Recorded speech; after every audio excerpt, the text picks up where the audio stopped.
شعرونه دي چې کاش ورک شوی ځان به ما وی پیدا کړی، کاش ورک شوی ځان به ما وی پیدا کړی، کاش که ځان پسې مې کړی یو اعلان وی، او کاش چې ژوند دومره مشکل نه وی بریاله، کاش چې ژوند دومره مشکل نه وی آسان وی. داسې دوه شعرونه نور دي داسې چې یعنې زړګي نه تنګ راغلی ومه، یعنې زړګي نه تنګ راغلی ومه، یعنې فرصت کې بې فرصته ومه، یعنې یو وخت و چې دې پرېښی ومه، یعنې زه دومره بې قیمته ومه. دا غزل در سره شریکومه چې خاره حال دی چې مضموم و،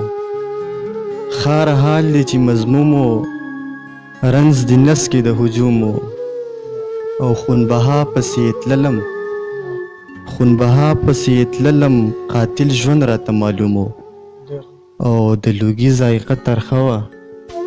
د لوګي ذایقه ترخه وه، سوځولی چا زخم و،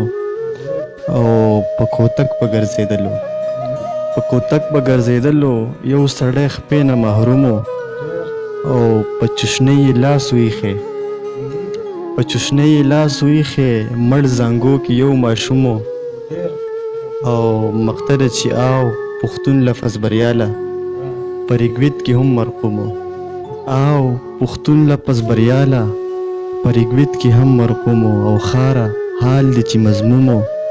رنځ د نس کې د هجوم و. هغه پورې وچه سپوره دشته ګورئ،